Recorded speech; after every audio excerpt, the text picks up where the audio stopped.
ನಮಸ್ಕಾರ ವೀಕ್ಷಕರೇ, ನಿಮಗೆಲ್ಲರಿಗೂ ನನ್ನ ಯೂಟ್ಯೂಬ್ ಚಾನಲ್ಗೆ ಸ್ವಾಗತ. ಸಮನ್ವಿ ಸಮರ್ಥ್ ಭಾವನಾತ್ಮಕ ಕತೆ ಭಾಗ 6. ಸರ್, ಒಂದು ನಿಮಿಷ ನಿಲ್ಲಿ. ನಿಮ್ಮನ್ನು ತಪ್ಪಾಗಿ ಅರ್ಥ ಮಾಡ್ಕೊಂಡಿದ್ದೆ. ದಯವಿಟ್ಟು ಕ್ಷಮಿಸಿ ನನ್ನ. ಅಷ್ಟು ಸಾಕಾಗಿತ್ತು ಸಮರ್ಥ್ಗೆ. ಅವನು ಮತ್ತೆ ಹಿಂದಿರುಗಿ ಬಂದು ಅವಳ ಬಳಿ. ಇಲ್ಲಿಯವರೆಗೆ ತನ್ನ ತಂದೆಯ ಕೊನೆಯ ಆಸೆಯಾಗಿದ್ದ ಅವರು ಮಾಡಿದ ಸಾಲ ತೀರಿಸುವೆನೆಂದು ಸಮನ್ವಿ ಅವರಿಗೆ ಮಾತು ಕೊಡುತ್ತಾಳೆ.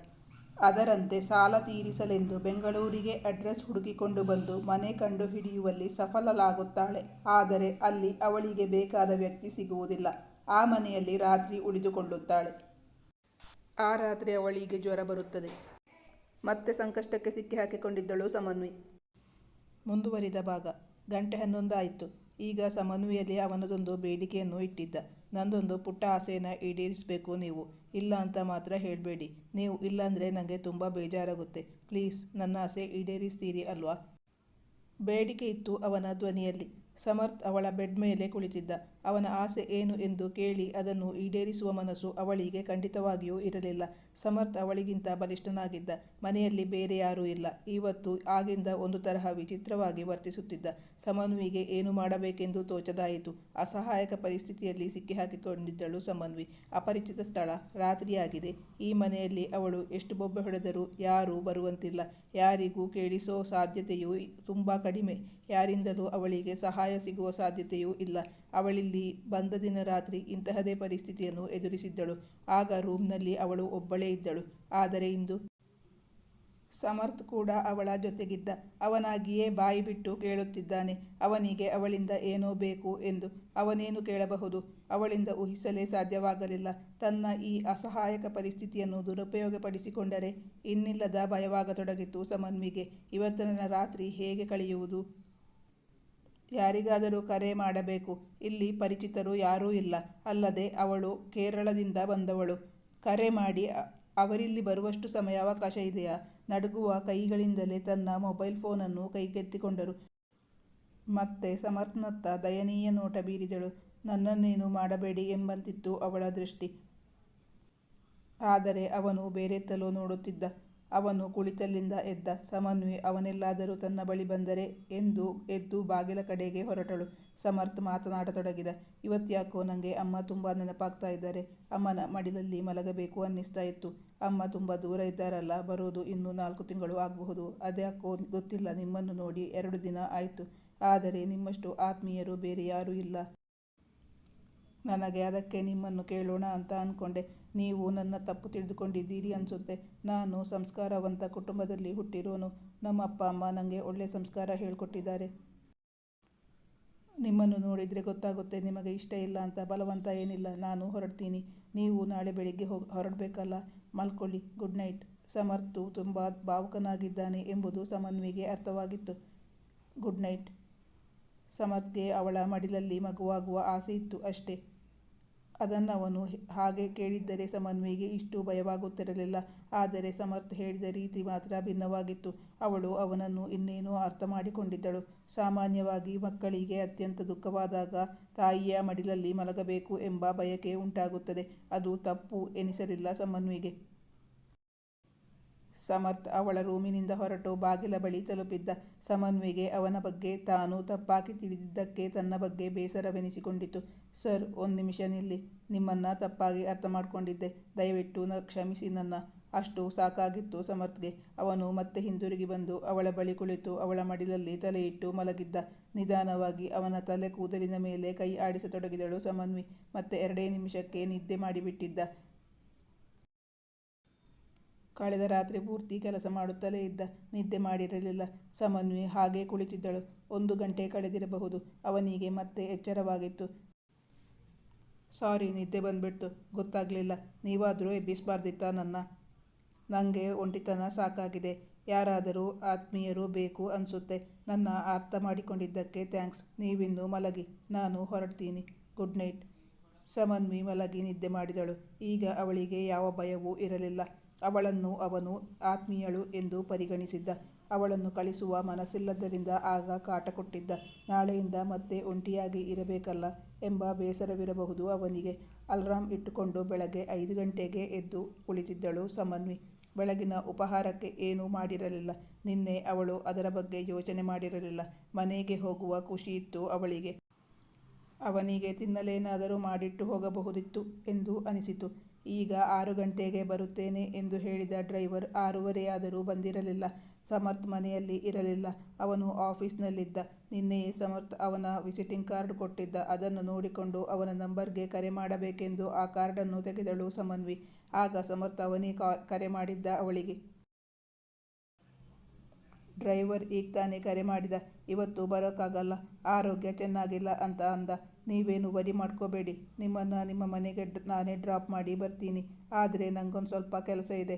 ಆಫ್ಟರ್ 8 o'clock ಹೊರಟ್ರೆ ಆಗುತ್ತಾ? ಅವನು ಇಲ್ಲಿ ಒಂದು ವ್ಯವಸ್ಥೆ ಮಾಡಿ ಅವಳೊಂದಿಗೆ ಹೊರಡಬೇಕಾಗಿತ್ತು. ಅದಕ್ಕೆ ಸಮನ್ವಿಯ ಬಳಿ ಕೇಳಿದ್ದ. ಆಯ್ತು ಸರ್, ತೊಂದರೆ ಏನಿಲ್ಲ, ನಾನು ಒಬ್ಬಳೇ ಹೋಗ್ತೀನಿ. ನಿಮಗೇಕೆ ಸುಮ್ಮನೆ ತೊಂದರೆ? ನೀವು ಬರಬೇಕು ಅಂತಿಲ್ಲ. ನಾನು ತಿಂಡಿ ರೆಡಿ ಮಾಡ್ಕೋತೀನಿ, ಆಮೇಲೆ ಹೊರಡ್ತೀನಿ. ಇಂದು ಬೆಳಗ್ಗೆ ಅವನಿಗೆ ತಿಂಡಿ ಮಾಡಿಟ್ಟು ಹೋಗಲು ನಿರ್ಧರಿಸಿದ್ದಳು ಸಮನ್ವಿ. ಸಮರ್ಥ್ ತನ್ನ ಆಫೀಸಿಗೆ ಯಾರನ್ನೋ ಬರಲು ಹೇಳಿ ಅವರಿಗೆ ಮಾಡಬೇಕಾದ ಕೆಲಸಗಳನ್ನೆಲ್ಲ ವಿವರಿಸಿ ಅಲ್ಲಿಂದ ಹೊರಟ. ಸಮನ್ವಿ ತಿಂಡಿ ರೆಡಿ ಮಾಡಿಟ್ಟು ಕೊಂಡಿದ್ದಳು. ಇಬ್ಬರು ಒಟ್ಟಿಗೆ ತಿಂಡಿ ತಿಂದರು. ಸಮನ್ವಿ ಹೊರಡಬೇಕಾದರೆ ದೇವರ ಮನೆಯಿಂದ ಕುಂಕುಮ ಹಚ್ಚಿಕೊಂಡು ಹೊರಟಳು. ಹೊರಗಿನಿಂದ ಸಮರ್ಥ್ನ ಧ್ವನಿ ಕೇಳಿಸಿತು. ಅಲ್ಲೊಂದು ಕವರಿದೆ, ಅದು ನಿಮಗೆ, ತಗೊಳ್ಳಿ. ಸಮರ್ಥ್ಗೆ ಬೇಸರ ಮಾಡಲಿಚ್ಛಿಸದೆ ಆ ಕವರನ್ನು ತೆಗೆದುಕೊಂಡು ಹೊರಟಳು. ಅವಳಿಲ್ಲಿದ್ದಿದ್ದು 3 ರಾತ್ರಿಯಾದರೂ ಅವಳಿಗೆ ಇಲ್ಲಿಂದ ಹೊರಡುವಾಗ ಏನೋ ಕಳೆದುಕೊಂಡ ಭಾವನೆ. ಯಾರದೋ ಅಪರಿಚಿತರ ಮನೆ ಆದರೂ ಅವಳು ತನ್ನ ಮನೆಯಂತೆ ಇಲ್ಲಿ ಎಲ್ಲ ಕೆಲಸವನ್ನೂ ಮಾಡಿದ್ದಳು. ಅದಕ್ಕೋ ಏನೋ ಅವ್ಯಕ್ತವಾದ ವೇದನೆ. ಹೊರಡುವ ವೇಳೆ ಅವಳಿಗೆ ದುಃಖ ಒತ್ತರಿಸಿಕೊಂಡು ಬಂದಿತ್ತು. ಅವಳಿಗೇನೋ ವಿಚಿತ್ರವಾದ ಸಂಕಟ. ಹೇಳಲಾಗುತ್ತಿಲ್ಲ, ಅನುಭವಿಸಲಾಗುತ್ತಿಲ್ಲ. ತನಗೇಕೆ ಹೀಗೆ ಆಗುತ್ತಿದೆ? ಉತ್ತರವಿರಲಿಲ್ಲ. ಹೊರಡುವ ಮೊದಲೇ ತಾಯಿಗೆ ಕರೆ ಮಾಡಿ ಹೊರಡುತ್ತಿರುವುದಾಗಿ ತಿಳಿಸಿದಳು ಸಮನ್ವಿ. ಒಂದು 10 ನಿಮಿಷ ಟೈಮ್ ಕೊಡಿ, ನಾನು ಹೊರಡ್ತೀನಿ ಅಂದ. ಸಮನ್ವಿಗೆ ಮಾತು ಕಡಿಮೆ. ಅವಳಾಗಿ ಏನೂ ಮಾತಾಡುತ್ತಿರಲಿಲ್ಲ. ಮನೆಯಿಂದ ಹೊರಡುವಾಗ ಮತ್ತೆ ಕೇಳಿದ ಸಮರ್ಥ್, ಇನ್ಯಾವಾಗ ಬರ್ತೀನಿ ನಮ್ಮನೆಗೆ? ನಿನ್ನೆ ಗೊತ್ತಿಲ್ಲ ಎಂದು ಉತ್ತರಿಸಿದ್ದಳು. ಇಂದು ಹಾಗೆ ಉತ್ತರಿಸಲು ಅವಳಿಗೆ ಸಾಧ್ಯವಾಗಲಿಲ್ಲ. ಏನೋ ಬಿಟ್ಟಿದ್ದೀನಿ ಅನ್ನಿಸ್ತಾ ಇದೆ ನನಗೆ. ಏನು ಅಂತ ಗೊತ್ತಾಗ್ತಾ ಇಲ್ಲ. ಮನೆಗೆ ಹೋದ್ಮೇಲೆ ನೋಡಿದರೆ ಗೊತ್ತಾಗುತ್ತೆ. ಗೊತ್ತಾದರೆ ಫೋನ್ ಮಾಡ್ತೀನಿ. ತೆಗೆದಿಟ್ಬಿಡಿ, ತಗೊಂಡು ಹೋಗೋಕ್ಕೆ ಅಂತ ಬರ್ತೀನಿ. ನೀವೇನು ಬಿಟ್ಬಿಟ್ಟು ಹೋಗ್ತಿದ್ದೀರಿ ಅಂತ ನಂಗೊತ್ತು. ಆದರೆ ನಾನು ಹೇಳಲ್ಲ. ನೀವೇ ಫೋನ್ ಮಾಡಿ ಹೇಳಿ. ಏನಂತಾನೆ ಗೊತ್ತಾಗ್ತಿಲ್ಲ. ನಿಮಗೆ ಗೊತ್ತಾದರೆ ಹೇಳಿ ಎಂದಳು ಸಮನ್ವಿ. ಸಮರ್ಥ್ ಉತ್ತರಿಸಿದ, ಇಲ್ಲ, ನಾನೀಗ ಹೇಳಲ್ಲ. ನಿಮ್ಮೂರಿಗೆ ತಲುಪಿದ ಮೇಲೆ ನಿಮಗೆ ಗೊತ್ತಾಗುತ್ತೆ. ಭಾರವಾದ ಮನಸ್ಸಿನಿಂದ ತನ್ನ ಮನೆಯ ಕಡೆ ಹೊರಟಿದ್ದಳು ಸಮನ್ವಿ. ಇಬ್ಬರೂ ಹೊರಟರು. ಸಮನ್ವಿ ಕಾರಿನ ಹಿಂದಿನ ಡೋರ್ ಓಪನ್ ಮಾಡಿ ಹತ್ತಲು ಹೊರಟಾಗ ಸಮರ್ಥ್ ತಡೆದ. ಮುಂದೆ ಕೂತ್ಕೊಳ್ಳಿ. ಅಷ್ಟು ದೂರ ಮಾತಾಡದೆ ಡ್ರೈವಿಂಗ್ ಮಾಡೋಕ್ಕಾಗಲ್ಲ. ನಾನು ನಿದ್ದೆ ಮಾಡಿಬಿಡ್ತೀನಿ ಅಷ್ಟೇ. ಮತ್ತೇನಾದರೂ ಹೆಚ್ಚು ಕಡಿಮೆ ಆದರೆ ನನ್ನನ್ನು ಬೈಬೇಡಿ. ಮುಂದೆ ಕೂತ್ಕೊಳ್ಳಿ. ನೀವು ಮುಂದೆ ಕೂತ್ರೆ ಮಾತಾಡಿಕೊಂಡು ಡ್ರೈವಿಂಗ್ ಮಾಡಬಹುದು. ನಿದ್ದೆ ಬರಲ್ಲ, ಅದೇ ಸೇಫ್. ಸಮನ್ವಿ ಮತ್ತೆ ಹೇಳಿಸಿಕೊಳ್ಳದೆ ಮುಂದಿನ ಸೀಟಿನಲ್ಲಿ ಕುಳಿತಳು. ನಿಮಗೇನಾದರೂ ಬೇಕಾದರೆ ಗಾಡಿ ನಿಲ್ಲಿಸಬೇಕು ಅಂದರೆ ದಯವಿಟ್ಟು ತಿಳಿಸಿ, ಸಂಕೋಚ ಪಟ್ಕೋಬೇಡಿ. ಸಮನ್ವಿಗೆ ನಿನ್ನೆ ರಾತ್ರಿ ಮಲಗುವಾಗಲೇ ತುಂಬ ಲೇಟ್ ಆದ್ದರಿಂದ ಸರಿಯಾಗಿ ನಿದ್ದೆ ಆಗಿರಲಿಲ್ಲ. ಸಣ್ಣಗೆ ತಲೆ ನೋಯುತ್ತಿತ್ತು. ಸಮರ್ಥ್ ಮಾತಾಡತೊಡಗಿದ. ನಾನು ನಿಮ್ಮೂರ ಕಡೆ ಇದುವರೆಗೂ ಬಂದಿಲ್ಲ. ಅಲ್ಲಿಗೆ ಬಂದಮೇಲೆ ಒಂದ್ಸಲ ಬೀಚ್ಗೆ ಹೋಗಬೇಕು ಅನಿಸುತ್ತೆ. ನಿಮ್ಮನೆ ಹತ್ತಿರ ಇರೋ ಬೀಚ್ ಹೆಸರೇನು? ಅಲ್ಲಿ ನೋಡೋ ಅಂಥ ಸ್ಥಳಗಳು ಯಾವುದಾದ್ರೂ ಇದೆಯಾ? ಬೆಂಗಳೂರಿಂದ ನಿಮ್ಮೂರಿಗೆ ಅಂದಾಜು ಎಷ್ಟು ಕಿಲೋಮೀಟರ್ ಆಗ್ಬೋದು ಅಂತ ಗೊತ್ತಾ ಎಂದು ವಿಚಾರಿಸಿಕೊಂಡ. ನಮ್ಮನೆ ಹತ್ತಿರ ಬೀಚ್ ಅಂದರೆ ನಿಮಗೆ ಬೇಕಲ ಫೋರ್ಟಿಗೆ ಹೋಗ್ಬೋದು, ಚೆನ್ನಾಗಿದೆ. ನಮ್ಮದು ದೇವರ ನಾಡು ಅಲ್ವಾ, ದೇವಸ್ಥಾನಗಳಿವೆ. ನಿಮಗೆ ಇಷ್ಟ ಆದರೆ ನಾಳೆ ಮಧುರ ದೇವಸ್ಥಾನಕ್ಕೆ ಹೋಗೋಣ. ತುಂಬ ಚೆನ್ನಾಗಿದೆ ದೇವಸ್ಥಾನ. ಸುಮಾರು 370ರಿಂದ 380 ಕಿಲೋಮೀಟರ್ ಆಗಬಹುದು ಅನಿಸುತ್ತೆ ಇಲ್ಲಿಂದ ನಮ್ಮೂರಿಗೆ. ಆಯಿತು, ನಾಳೆ ಬೆಳಗ್ಗೆ ದೇವಸ್ಥಾನಕ್ಕೆ ಹೋಗಿ ಬರೋಣ. ಮತ್ತೆ ಬೇಕಲಕೋಟೆಗೆ ಎಷ್ಟು ಹೊತ್ತಿಗೆ ಹೋಗೋದು? ಮಧ್ಯಾಹ್ನದ ಮೇಲೆ ಹೋಗೋಣ. ಮಧ್ಯಾಹ್ನ ಅವರಿಬ್ಬರು ಹೋಟೆಲ್ನಲ್ಲಿ ಊಟ ಮಾಡಿ ಮತ್ತೆ ಪ್ರಯಾಣ ಮುಂದುವರಿಸಿದರು. ದಾರಿ ಮಧ್ಯೆ ಸಮರ್ಥ್ಗೆ ಸುಮಾರು ಸಲ ಅವನ ಆಫೀಸ್ನಿಂದ ಕರೆ ಬಂದಿತ್ತು.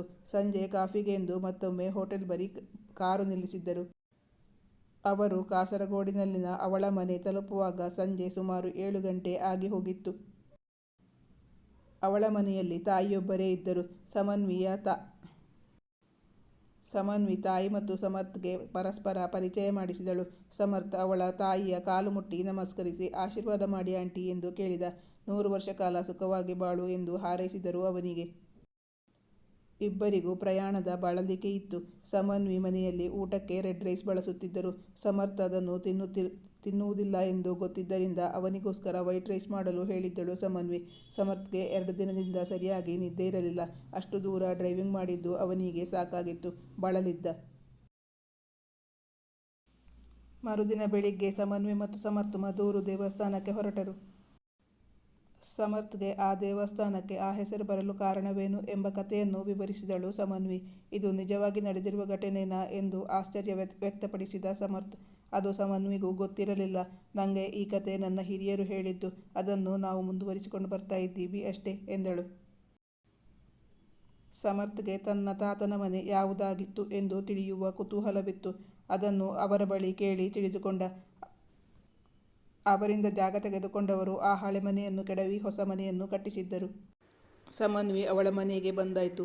ಮತ್ತೆ ಅವಳು ಬೆಂಗಳೂರಿಗೆ ಹೋಗ್ತಾಳಾ ಇಲ್ಲ ಇಲ್ಲೇ ಜೀವನ ಮಾಡ್ತಾಳಾ? ಮುಂದುವರಿಯುವುದು. ವೀಕ್ಷಕರೇ, ನಿಮಗೆ ಈ ಕತೆ ಇಷ್ಟವಾಗಿದ್ದಲ್ಲಿ ಸಬ್ಸ್ಕ್ರೈಬ್ ಮಾಡಿ ನಮ್ಮ ಚಾನಲನ್ನು ಸಪೋರ್ಟ್ ಮಾಡೋದನ್ನು ಮರಿಬೇಡಿ. ಮುಂದಿನ ಸಂಚಿಕೆಯಲ್ಲಿ ಭೇಟಿಯಾಗೋಣ. Thank you for watching.